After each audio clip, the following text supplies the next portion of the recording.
কবিতা বিদেশ যাবে হাবু, এই ছায়া লেগে যাবে লিখি দে। তাহলে তোমরা শোনেন, আমি একটা বেকার ছাপাল, বসে থাকি ঘরে। আব্বা শুধু আমার সাথে ঘ্যানুর ঘ্যানুর করে। প্রতি সপ্তাহে বাজার করতে পাঠাই দেবে হাটে। বলছি আবার কালকিতে জন দিকে জামাটে, তাহলে রাগ হয় না? হ্যাঁ ভাই, তুই কি করতি? আমার কথা শোন, বাপের কোথায় রইদি পুড়ি দিস নিজন জন। তুই তো বাপের একটা সবাল, করবি কেন কষ্ট? নায়ক পানা সিয়ারা বলো হই যাবেন নষ্ট। কি করব, আমার একটা বুদ্ধি দে দিন ভাই, বেঁচে যাবেন ভালো একটা বুদ্ধি যদি ভাই। আব্বা শুধু আমার উপর রেগি মেগি ওঠে, কি করলি আব্বা আমার বকবে না আর মোটে। এক কাজ কর, বিদেশ যা, আমার কথা শুনে গাদা গাদা টাকা হবেন, পারবি না তো গুনি। আমার বিরাট ধরা করা, অনেক যোগাযোগ, বিদেশ গেলে হয়ে যাবি অনেক বড় লোক। কি বলতি? হ্যাঁ। এ ভাই আমার ভাল লাগদি।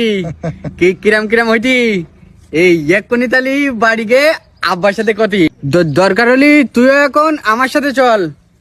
কত টাকা লাগতে পারে আব্বার সাথে বল। তো চল, ওই মনে কর 5-6 লাখ টাকা হলে বিদেশ যাওয়া যায়। এক্সট্রা 80,000 বিমান ভাড়া চাই। টাকা পয়সা গুছাই গাছাই দিবি আমার হাতে, সমস্যা নেই। ঢাকা পর্যন্ত যাবো আমি সাথে। মরিচ যে ভাই পাবো ওখানে লক্ষ লক্ষ টাকা, হাজার খানিক টাকারই আমাকে লক্ষ কোটি টাকা। নানি দিল ধাড়ি ছাগল, সেইটা দুবান বেচি।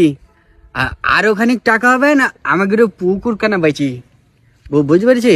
শোন, মার বুঝি সোনা দানা গরু বেশি নিবি, হ্যাঁ বিদেশ গে বেতন পালি পূরণ করে দিবি। আর তোর আব্বার বল 10 কাঠা জমি বেশি দিতি, আর সমিতিতে কিছু টাকা লোন তুলি নিতি। কিরাম পালি ভাবলি হাবু সুদি টাকা যাবে, সুদ করি বিদেশ গেলি হারাম হয়ে যাবে। সুদির টাকা জীবনেও নেবো না তো ভাই, মরে গেলে আমি যদি জাহান্নামে যাই। ভাবতাম আমি হাবু মনে হয় একটু পাগল পানা, ইসলামী গান দেখতিস আছে হাবুর অনেক জানা। আচ্ছা হাবু, যেভাবে পারিস টাকা জোগাড় কর, টাকা দিলি ভিসা পাবি 10-12 দিন পর। আমি গেলাম। তাহলে টাকা দিলি ভিসা দিবি? ঠিক আছে ঠিক আছে। আবিদ সাহেব আমার সাথে দেখা করে রোজ, টাকা দেওয়ার পরে তো ওর পাতিনি তো খোঁজ। জায়গা জমি বেশি আমি দিছি টাকার কাড়ি। আজ বিকেলে যাবো আমি আবিদিকের বাড়ি, ওর পালি ওর গুলি মার দেবো ওর। এই খালিদ বল। এ ভাই, ওই আবিদ দালালের দেখেছি নাই, আমার কাছে টাকা নিয়েছে 2-3 মাস আগে। এই এখন আমার দেখলি পার পিছন থেকে ভাগে। টাকা দিছি ওই দালালের কাজতালি হই, দেখলাম ও বাগানের মধ্যে চুপ করে বসে রে। ধন্যবাদ ভাই, থ্যাংক ইউ। বলবো আমি হাবু যদি আমার বাড়ি আসে, ভিসার ডেট 30 সালের ফেব্রুয়ারি মাসে, কথায় একটাই। তাই দাদা ফুকুচুকু বাদ দে, মেলা ফুকুচুকু দিছি।